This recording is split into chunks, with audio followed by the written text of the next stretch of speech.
In the atmosphere of raising intolerance and extremist declarations resulting in tensions, the Euro-Atlantic Centre launched an extraordinary initiative to promote peaceful coexistence of all generations amongst the Slovak and Hungarian nations. In April 2009, the Common Imperative for a Common Future, the Slovak-Hungarian Youth Congress on Common Foreign and Security Policy, took place in Komárno and Komárom, neighbouring towns on the Hungarian-Slovak border. The significant act of the conference was opening a new chapter in mutual relations at the bridge connecting both countries. This act symbolized the willingness of the young generation to build new relations without historical sentiments. The Euro-Atlantic Centre was awarded, among 110 nominees from 11 European countries, a special prize of the Euroactive Foundation for its initiative. Now, the time has come to move it forward. Danube Bridges is a conference on the current state and possibilities of the economic cooperation and development of Slovak and Hungarian relations. Young professionals, academics, state representatives and businessmen meet together in Bratislava to build a bridge of trust, courage and vital cooperation. Welcome to the Danube Bridges Economic Pillar Conference. We consider V4 cooperation and building V4 relations as very important, and I think that they have their place here discussing Slovak-Hungarian relations. I'm pleased that this conference has enabled Danube Bridges. I think this river has to connect us and not divide us. So I think during the crisis it is absolutely necessary to regulate the market, the companies, and especially small and medium-sized enterprises, because there is too much administrative burden. Recently, the World Economic Forum released a global competitiveness report, where Slovakia, I think, was behind Hungary. We are going to have a higher corporate tax rate, from 19 to 23%, 4 percentage points. And who is going to really pay this higher tax?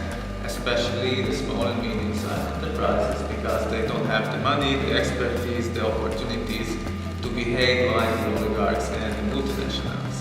In Hungary we have a system of very simplified taxation for not the small companies, basically the individual entrepreneurs, and the government tried to make this circle a little bit wider. You are not obligated to count your expenses on production and everything, only you have to show your income and pay 10% and that's it.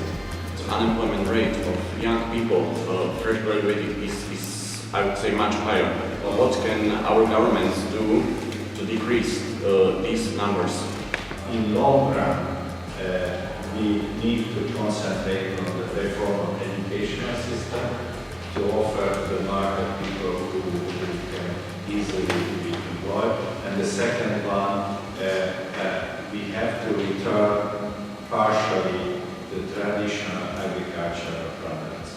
You may mention now somehow some kind of legislation maybe in order to improve economic exchange and trade between both neighboring countries. That we have serious problem mainly with our state.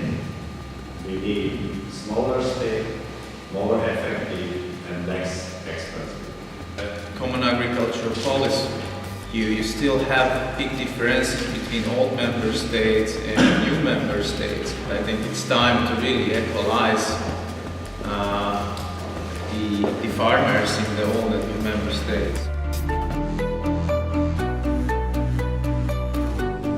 Okay guys, so the first workshop in the working group is there Nadia Adamicová, Šeftelová Stanislava, group 3 Michal Plichta, and group 4 Ivana Slobodníková. The first task will be to introduce yourself, the second task to reflect on the current situation of Hungarian and Slovak economic relations.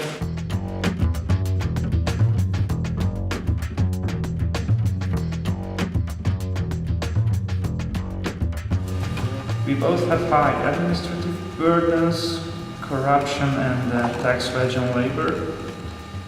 This means also a high rate of tax evasion.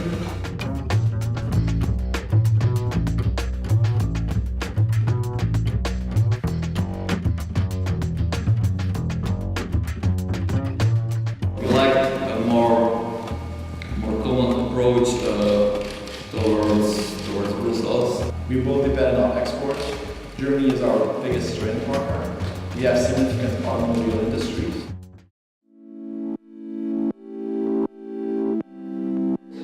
Field what I see is the cooperation in R&D.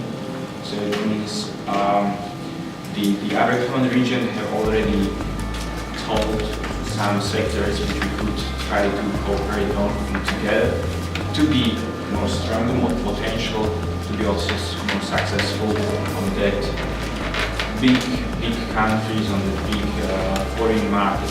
I recommend that if you have idea, think in terms of neighboring countries and think in terms of real businesses. To cut the bureaucracy, that could be like the most important stimulation for the SMEs and for the startups. If we invest into small companies, then they will become really growing and big enterprises, like one of our investments. What your institution is doing for supporting these startups or entrepreneurship among young people? We are, for example, providing consultancy services for the young people who want to start their own businesses, so to grow them and to provide them advisory services, how to build out a company, what are the differences, what in their field that they would like to work, so what's better for them. Joint Declaration. We, the young professionals from Hungary and Slovakia, met together to find solutions. Proper integration of our societies, especially in bilingual areas, is the key to a friendly and mutually beneficial cooperation. Business relations and youth relations should be built up. There should be more academic business cooperation established in higher education.